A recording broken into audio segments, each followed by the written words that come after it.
Hi, everyone. I want to thank you for joining us here today.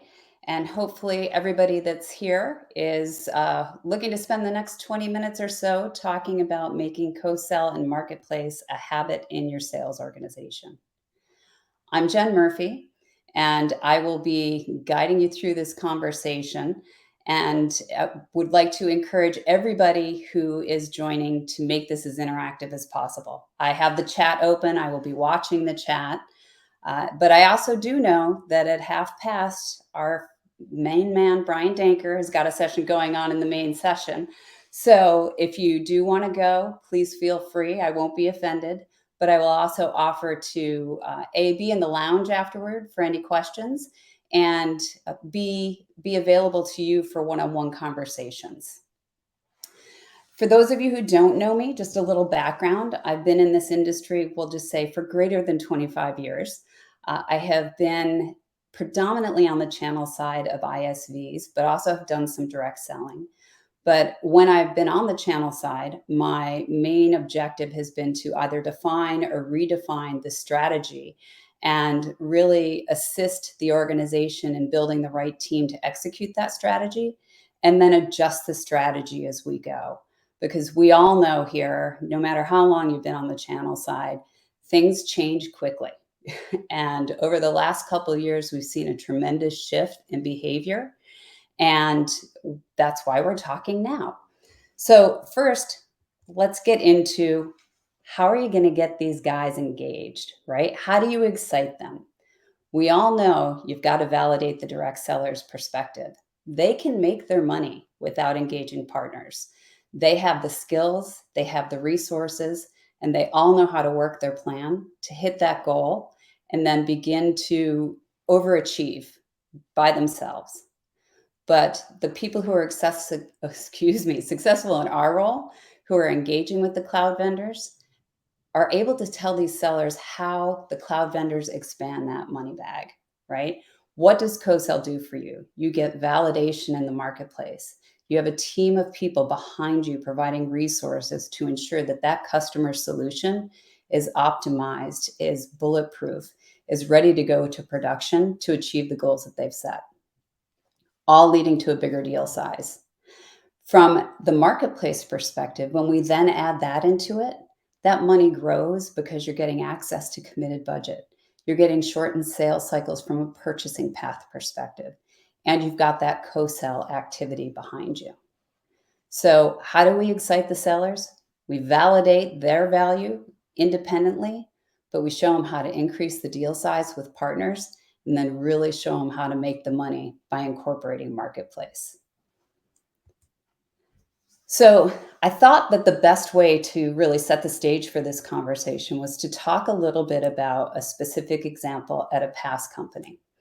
And I called it the anatomy of a win, just because I thought it was catchy. But I also think it's important to talk about what led to it and the outcome for everyone. So this is at a past ISV with a cloud partner where there was very strong engagement.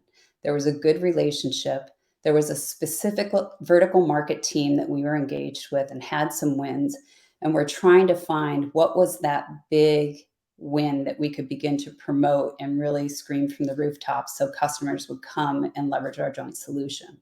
And we felt this one might be it. So the prospect actually had purchased from both companies in the past, but they faced an issue of deploying a new solution that they were building. It needed to be scalable because they expected customer demand to be very different depending on the time of day, depending on what was going on in the market at that moment.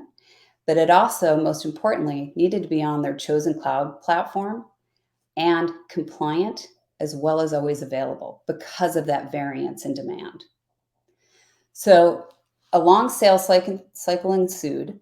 The ISV and the cloud team worked together. So this was one team coming together to sell, to regroup after sales meetings and sales calls to ensure that the platform met all of the challenges and the goals that the customer had set forth, and that the product and the platform aligned to provide the solution that was the customer's vision. When it came time to close the deal, The partners also came together to ensure that they could meet the customer's budget limits within the time frame that they wanted by leveraging ISV product discounts and cloud credits, and ultimately purchasing through the marketplace. Right? This is the win that we're all looking for. So what was that win? How did everybody make out here? From the prospect perspective, we'll kind of go bottom up. They launched this new application for their users, right? This was their goal. This was their vision. This is how they differentiate themselves in the market at that time. And they were able to do it and do it successfully. They utilized committed budget, right? This is something we know that there's a ton of committed budget out there that customers are not leveraging. So they were able to leverage that. From a cloud perspective, they expanded their platform, right? Bigger footprint, stickier. And it was a multi-year commit to the ISV. So win all around. Why does that matter, right? Because these wins drive behavior. And I want to look at it through the lens of each of the participants in the overall solution, right? From a customer perspective, we need a customer to reference to begin that snowball rolling down the hill. They got their new solution, right? They had their defined business problem. They interacted with the ISV and the cloud partner to really think that through, design a bulletproof solution, and they now have it launched to their end customers. They had the ease of purchase. They did not have to go through a process of a lot of internal paperwork to allow the ISV to sell to them because they leveraged the marketplace. And there was a process already set up within their purchasing organization to do so.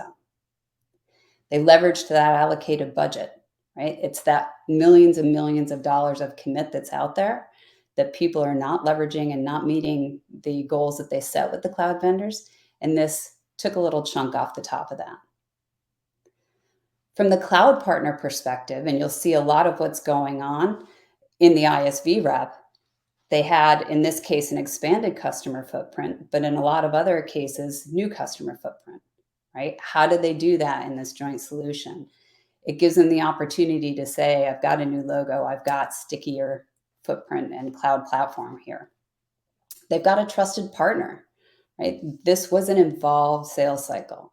This is where it challenged everybody, and they had to create a trust factor where going into the customer, either individually or together, that they were a united front. That leads to more co-selling, right? But these guys are going to go back to that same team, identify new customers. They're also going to talk to their peers about it, talk about how it went. There were struggles. Well, I'm not going to lie, it wasn't all roses and happy trails, but we got through those struggles because there was an open dialogue. And then when the customer deploys, co-marketing opportunities. So is it co-marketing with the customer logo on it? Hopefully. Is it co-marketing in a generic sense where we can talk about this vertical solution that we bring to the table? Absolutely. They got the drawdown on the customer commit because we know that's a pressure that all of the cloud vendors face. And the reps at the cloud partner were able to meet their compensation targets with co-sell and marketplace purchases. From the ISV rep perspective, again, a lot of the same bullets, right? It's a new customer, it's an expanded customer footprint, the trusted partner. Like this is the one for me that stands out above and beyond everything else because it is this one team perspective. They're going to be able to co-sell. They're going to talk to this about this with other sellers within the ISV and create more and more customer and pipeline with this cloud partner. Access to allocated customer budget, right? The deal got bigger because there was allocated budget that could be leveraged. They had an easier process to getting the order done through marketplace.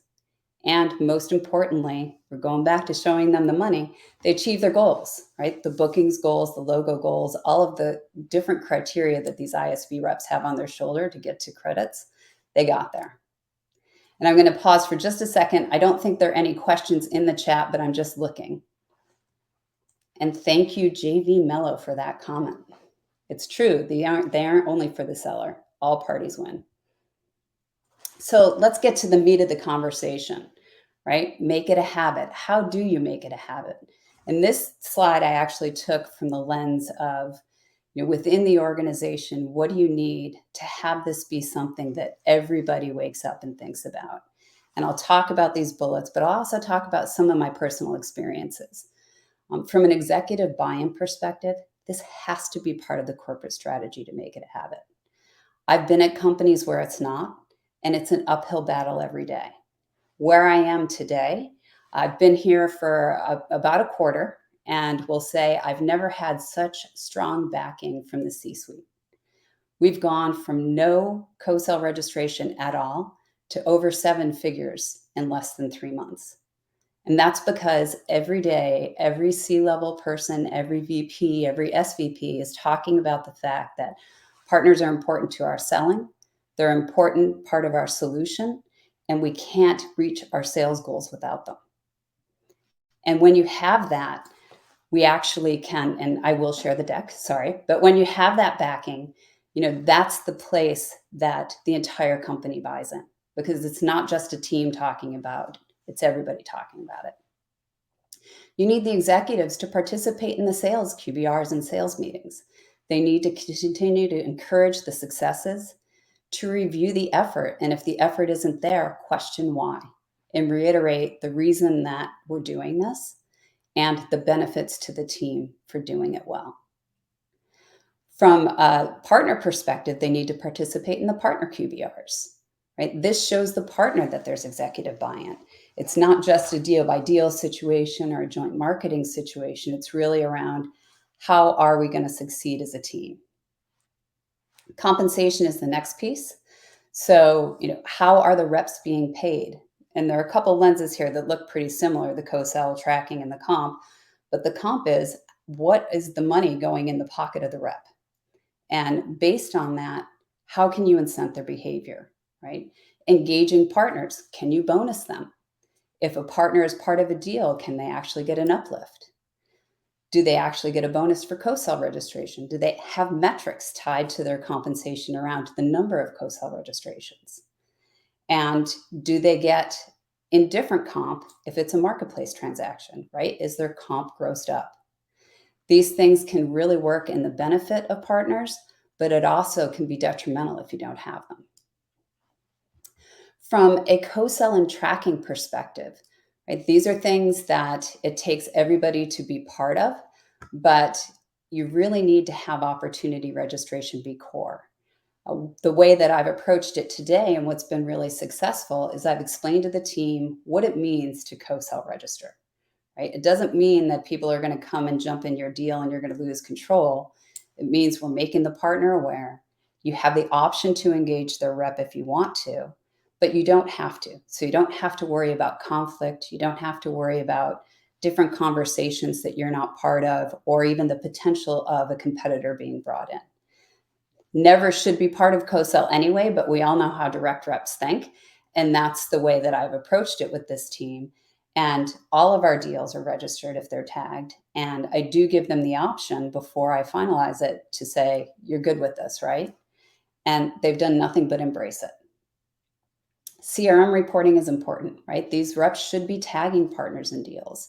If they have the compensation component and the executive support of it, it just becomes part of their second nature when they're updating their CRM opportunities.